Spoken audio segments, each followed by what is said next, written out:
Today, we're turning our attention to a topic that has moved from the sidelines to the forefront of health research: the profound impact of sleep on body weight and metabolic health. For many years, the notion that simply getting less sleep could contribute to weight gain was met with doubt. Yet, in the past 20 years, a growing body of research has made it clear: insufficient sleep is indeed an independent risk factor for gaining weight. In this episode, I'll synthesize the compelling evidence ranging from expansive population studies to tightly controlled laboratory experiments that reveals how disrupted sleep disturbs our hormonal balance, impairs metabolic function, and ultimately increases our risk for weight gain and diseases such as diabetes. We begin with the epidemiological landscape, the broad view of the population, which consistently demonstrates a powerful association between short sleep duration and an increased risk of obesity. A major systematic review conducted by Patel and Hu examined 36 different studies and concluded that short sleep duration appears independently associated with weight gain, particularly and most consistently in younger age groups. The evidence concerning pediatric populations is strikingly robust. Every cross-sectional study identified in that large review showed a positive association between short sleep duration and increased obesity. Furthermore, these findings were remarkably consistent across different continents and various ethnic groups, lending strong credence to the universality of this relationship. Let us look closely at one of the largest pediatric cohorts ever studied: a Japanese birth cohort encompassing 8,274 children. This study provided evidence of a distinct dose-response relationship between sleep duration and the odds of obesity. The researchers compared children who slept 10 hours or more per night to those with shorter durations. For children sleeping 9 to 10 hours, the odds ratio for obesity was 1.49. This risk increased significantly for those sleeping 8 to 9 hours, where the odds ratio jumped to 1.89. Most concerningly, for children sleeping fewer than 8 hours, the odds ratio climbed to 2.89. This pattern clearly indicates that the less sleep a child receives, the higher their risk of obesity becomes. While the findings are most consistent in children and younger adults, similar patterns, or dose-response relationships, have been observed in adult populations as well. Out of 23 adult cross-sectional studies examined, 17 supported an independent association between short sleep duration and increased weight. The key takeaway from this extensive body of population data is clear. Epidemiological studies consistently show that individuals who sleep less than 6 to 7 hours per night have an increased risk of obesity. So, if the population data shows a strong correlation, what is the biological mechanism driving this relationship? The answer lies in the dramatic disruption of our central appetite-regulating hormones, leptin and ghrelin. These two hormones are fundamental to maintaining energy homeostasis and controlling appetite. Leptin is primarily known as the satiety signal. It is produced predominantly by fat tissue and communicates to the brain when energy stores are sufficient, thereby suppressing appetite. Under healthy conditions, leptin levels naturally rise after meals and when fat stores increase. Ghrelin, conversely, is the hunger hormone. It is mainly produced in the stomach, and its function is to stimulate hunger and promote food intake. Typically, ghrelin levels rise before meals and during any periods when the body is in an energy deficit. These hormones are designed to work in a balanced, opposing fashion. However, when sleep deprivation is introduced, this delicate hormonal balance is severely compromised. Experimental studies have pinpointed specific hormonal pathways impacted by poor sleep. The landmark Wisconsin sleep cohort study, which analyzed 1,024 participants, discovered that a short sleep duration was associated with reduced leptin levels and elevated ghrelin levels. Crucially, this association was found to be independent of the participants' existing body mass index. Let us examine the specific data from this study. Participants who habitually slept only 5 hours had 15.5% lower leptin levels compared to those sleeping 8 hours. Simultaneously, those 5-hour sleepers, based on polysomnographic measurements, had 14.9% higher ghrelin levels than the 8-hour sleepers. Consider the implication of this hormonal shift. The reduction in leptin means the brain receives a weaker signal of satiety or fullness, while the increase in ghrelin means the body is actively driving feelings of hunger. This combination of decreased leptin and increased ghrelin caused by sleep restriction creates a powerful biological drive toward increased caloric intake. Controlled experimental studies provide further confirmation of this immediate impact. Spiegel and colleagues conducted a study where they restricted sleep to just 2 days, comparing 4 hours of sleep versus 10 hours of sleep. The sleep restriction resulted in an 18% decrease in leptin and a 28% increase in ghrelin.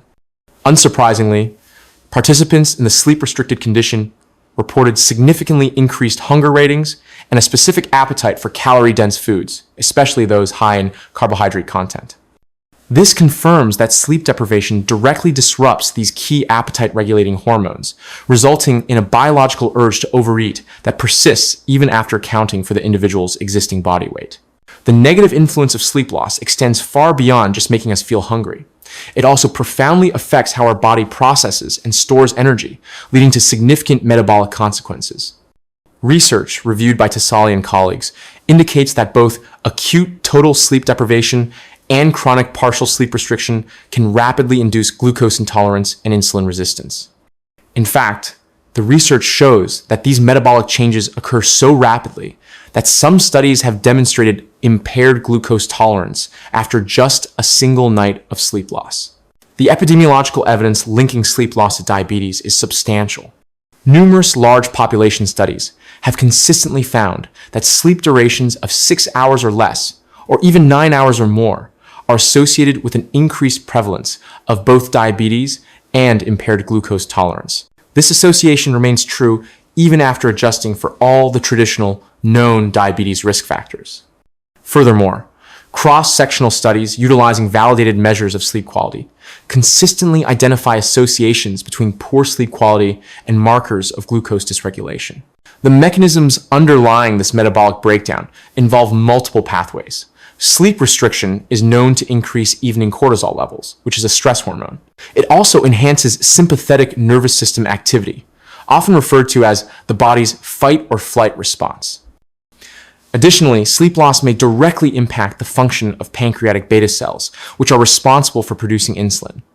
All these factors work in concert to promote insulin resistance.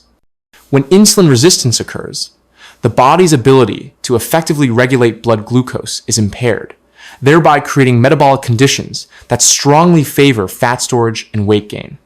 The crucial conclusion here is that sleep loss impairs glucose metabolism and insulin sensitivity through multiple pathways, leading to metabolic conditions that promote fat storage and increase diabetes risk, independent of any concurrent changes in body weight. Finally, we must consider the direct behavioral and caloric intake effects of insufficient sleep.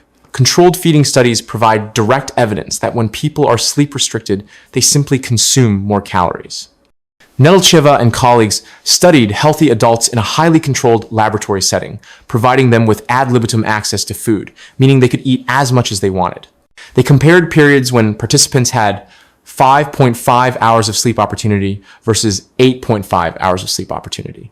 The results demonstrated that sleep restriction led to a significant increase in the consumption of calories specifically from snacks, rising from 866 kilocalories per day in the 8.5-hour condition to 1,087 kilocalories per day in the 5.5-hour condition. These extra calories tended to have a higher carbohydrate content. A highly important finding was that this increased caloric intake was not offset by any proportional increase in energy expenditure. Total energy expenditure remained similar between the two sleep conditions, measuring approximately 2,526 kilocalories per day versus 2,390 kilocalories per day.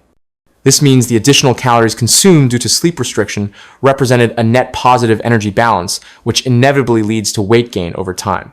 Interestingly, in this specific feeding protocol, no significant differences in serum, leptin, and ghrelin levels were found, suggesting that the appetite-stimulating effects of sleep loss may be mediated through additional non-classical mechanisms when food is freely available.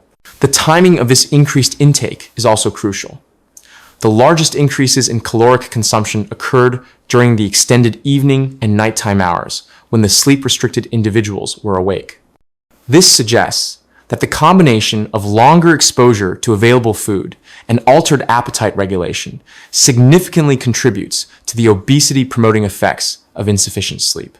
In summary, sleep restriction increases caloric intake, particularly from snacks consumed during those extended evening hours. And this happens without a proportional increase in energy expenditure, directly leading to a positive energy balance and potential weight gain. The relationship between sleep and obesity is not a simple linear path. It is fundamentally bidirectional, meaning it can easily create vicious, self-perpetuating cycles of metabolic dysfunction. On one side, sleep loss promotes weight gain and metabolic disorder, as we have discussed. On the other side, obesity significantly increases the risk of sleep disorders, most notably obstructive sleep apnea. Sleep apnea, in turn, causes fragmented sleep, which serves only to worsen metabolic dysfunction. This dangerous two-way cycle is mirrored in clinical observation. Studies show that sleep apnea is highly prevalent in patients with type 2 diabetes. And conversely, disorders of glucose metabolism are more common in patients diagnosed with sleep apnea. This implies that addressing sleep quality should be considered an essential component of any effective weight management strategy. The public health implications of these findings cannot be overstated. The systematic review by Patel and Hu highlighted that 40% of American adults report obtaining less than 7 hours of sleep per night. This represents a dramatic increase from historical norms. If chronic partial sleep deprivation causally contributes to obesity, it represents a substantial and modifiable public health risk factor that demands serious attention. We must also acknowledge the limitations in the current body of evidence. Many studies rely on self-reported sleep duration, which is inherently subject to inaccuracy. Only a small fraction of studies reviewed used objective measures, such as actigraphy. Additionally, for most observational studies, the possibility of reverse causation, where obesity causes the sleep problems rather than the reverse, cannot be definitively ruled out. Nevertheless, the mounting evidence from epidemiological, experimental, and mechanistic studies firmly establishes insufficient sleep as a significant risk factor for weight gain. It works by disrupting our appetite regulation via leptin and ghrelin, impairing our metabolism by causing insulin resistance, and increasing our overall caloric intake, particularly from nighttime snacks. While we possess strong observational and experimental evidence, intervention studies are still needed to establish definitive causal relationships and determine the optimal treatment approaches that fully integrate sleep hygiene into weight management protocols. To summarize the main takeaway points for your health. First, do recognize sleep as an independent risk factor for weight gain. Multiple large-scale studies show consistent associations between short sleep duration and obesity risk, especially in children and younger adults. Second, do understand the hormonal mechanisms.